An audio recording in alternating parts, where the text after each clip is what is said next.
What's going on, Enduro Primates? Today we're talking about two-stroke pipes and two-stroke pipe damage. It's inevitable if you ride any kind of technical or rocky environment. In this video we want to talk about the pros and cons of protecting them or going naked. We all know that expansion chamber shape affects the power characteristic of the bike, and in theory anything that changes that shape also changes the power output. Maybe. When you look at the pros hard enduro bikes, you rarely see any kind of pipe protection, and this may be due to several reasons. Number one, they don't have to pay for their pipes. They simply pull into the pit and a new one magically appears. Number two, they don't crash as often as us mortals.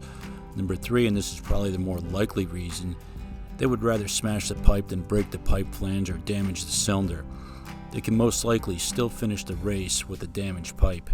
Now if we stop and think about this for a minute, how much damage can the pipe take before you really feel any kind of difference? I think the answer is probably more than you think. In my experience, small to medium-sized dents in the meaty part of the expansion chamber make little difference. Heck, some FMF pipes even come with stock dents in them to clear the radiator, so it's clear that there's not that much of a difference with a small dent. It's really not until you get a huge dent or tightly pinch the neck of the pipe that you start to feel a difference. We're going to talk about the different types of pipe guards available. There are basically three types of guards available. There's the standalone pipe guards, like your carbon fiber, your plastic, your aluminum that gets bent around the pipe and secured with a hose clamp or some cable ties. And then there's the pipe and skid combos, which incorporate the skid plate into the pipe guard, so the force gets transferred all the way to the skid plate and ultimately the frame of the bike. And then there's custom built cages. However, we're not going to talk about those in this video because they usually aren't readily available for purchase, and it's more of a custom one-off item. So let's start with the most common, which is carbon fiber. When we bolt on a carbon guard, we seemingly protect the pipe from getting damaged. However, the energy from that hit has to go somewhere, and most often it ends up bending the pipe at the neck, or worse, damaging the cylinder flange, or even the cylinder. Now, I've never seen this happen myself on any of my bikes or my friends' bikes, but we know it happens because they actually make guards to protect the cylinder flange. Guys, let me know in the comments if you or anyone you know has actually broken this flange with or without a pipe guard. I'm interested to know how often this happens in real life. In the past, I've used carbon guards on all my bikes, and after many hits, the pipes would still look good cosmetically. However, they were almost always bent at the neck, making it a real pain in the ass to install the pipe silencer anytime I had to remove them for routine maintenance or cleaning. Now, carbon guards are not the only option. If you really want to protect your pipe and prevent damage to the cylinder flange or the cylinder, there are some really good protection options available in the form of a skid plate / pipe guard combo. These guards protect the pipe by integrating the pipe protection into the skid plate, so any force is transferred to the skid plate and ultimately the frame. In my opinion, if you're going to invest in a pipe guard of any sort, this is the best and usually the most expensive option. Now, these guards range anywhere from $200 on up to $500 depending on the material and where in the world they're coming from. If you're willing to cough up the money, then they will protect your pipe much more than a standalone pipe guard. However, there are a few drawbacks. One, price. As we've mentioned, they can cost as much, if not more, than the cost of a brand new pipe. Number two, weight. These types of guards usually weigh the most and have the ability to collect the most amount of mud, making the bike even heavier in wet conditions. Number three, mounting. Usually these are more difficult and involved to mount, which also means they are more difficult to remove for routine maintenance and cleaning.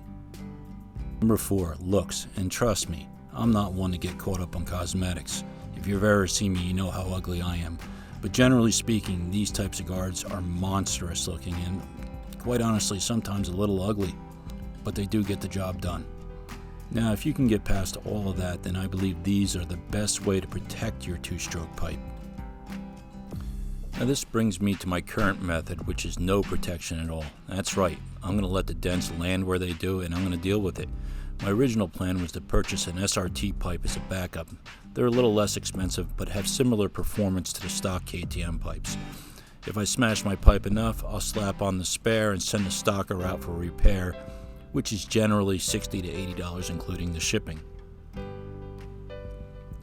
Now, I've seen a lot of guys on the internet show you how to do it with heat and compressed air, and even I've done it this way a couple times myself, and I've got to tell you that each time it's nerve-wracking. Between the compressed air, the glowing red torch, and fittings hanging on by a thread, it's just not for everyone.